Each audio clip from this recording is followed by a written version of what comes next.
నియోజకవర్గ ప్రజలకు నా నమస్కారాలు. కాంగ్రెస్ పెద్దలకు నమస్కారాలు. మొన్న జరిగిన నామినేటెడ్ పదవులలో మార్కెట్ కమిటీ చైర్మన్ పదవిని రత్నం లక్ష్మి గారికి ఇవ్వడం జరిగింది. అందులో చాలామంది సీనియర్ నాయకులు, అలాగే ఎన్నికల సందర్భంలో వేదిక మీద నేతకని సామాజిక వర్గంలో నాకు సపోర్ట్ చేసిన కష్టపడ్డ వారికి తప్పకుండా నేను నామినేటెడ్ పదవులు ఇస్తామని చెప్పి ఎమ్మెల్యే గారు హామీ ఇవ్వడం జరిగింది. ఆ హామీని ఎందుకు మర్చిపోయి ఒకే ఇంట్లో 2 పదవులు ఎందుకు ఇచ్చారో మాకు అర్థం కాలేదు. కానీ దీని వెనుక కొంతమంది తన వెంట తిరిగే కుహానా నాయకులు 25 లక్షల రూపాయలు లావాదేవీలు జరిగినాయని నియోజకవర్గంలో ప్రజలందరూ అనుకుంటూ చర్చ జరుపుకుంటున్నారు.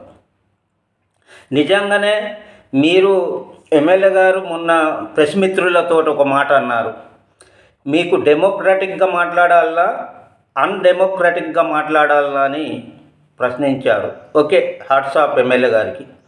మరి మీరు రత్నం లక్ష్మి గారికి ఇచ్చిన మార్కెట్ కమిటీ చైర్మన్ పదవి డెమోక్రటిక్గా ఇచ్చారా, లేకపోతే అన్డెమోక్రటిక్గా ఇచ్చారా? ఎమ్మెల్యే గారు చెప్పాల్సిన బాధ్యత ఉన్నది.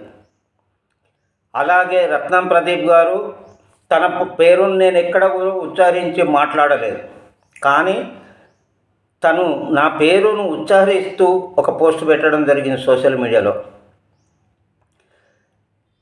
నీ కుటుంబం ఆ సామ్రాజ్యాన్ని, కాసిపేట సామ్రాజ్యాన్ని వెళ్ళలే, అలాగే నీ పరిస్థితి ఏందో నీ ఊరి ప్రజలకు తెలుసు, మాకు తెలుసు. ఎమ్మెల్యే గారు గిట్ట మీకు మండల ప్రెసిడెంట్ ఇవ్వకపోతేనో, లేకపోతే మీకు సపోర్ట్ చేయకపోతే మీ పరిస్థితి ఏందో మాకు తెలుసు. కానీ నేను ఎమ్మెల్యే గారు ఇవ్వలే, 500 డీజిల్ అడగలేదు, నేను ఇది చేయలే అంటే నేను అంతకంటే ఎక్కువ మీ లోపలికి పోయి నీ వ్యక్తిగతం కొరకు నేను మాట్లాడను.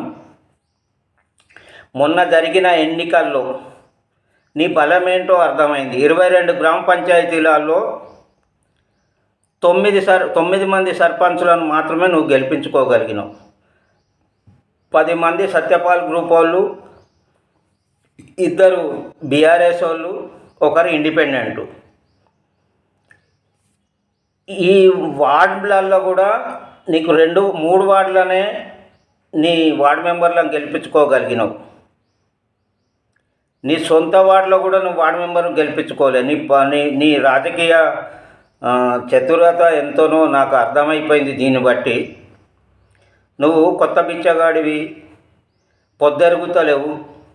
కానీ నోరు అదుపులో పెట్టుకొని మాట్లాడితే మంచిది రత్నం ప్రదీప్ గారు.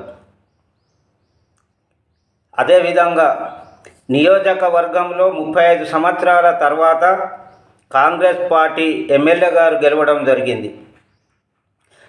అందరూ కార్యకర్తలు అందరూ కష్టపడి ఎమ్మెల్యే గారిని గెలిపిస్తే, కష్టపడి ఎమ్మెల్యే గారి కొరకు పనిచేసిన వాళ్ళు చాలామంది ఉన్నారు, ఆశపడ్డ వాళ్ళు చాలామంది ఉన్నారు. అందరినీ పిలిచి మీకు ఈ మీకు ఇది మైనస్, ఇది లాభము, దీనివల్ల పార్టీకి లాభం జరుగుతుంది కాబట్టి తనకు ఈ పదవిని ప్రకటిస్తున్నాను అని చెప్తే మేము సంతోషపడేవాళ్ళం. కానీ మమ్మల్ని ఎవరిని పిలవకుండా, మమ్మల్ని అడగకుండా దొడ్డిదారిన కొంతమంది కుహాన నాయకులు సలహాల మేరకు ఆ నాయకులు ఇటు పిఏల ద్వారా ఈ తతంగమంతా జరిగిందని బయట కోడై కూస్తున్నది.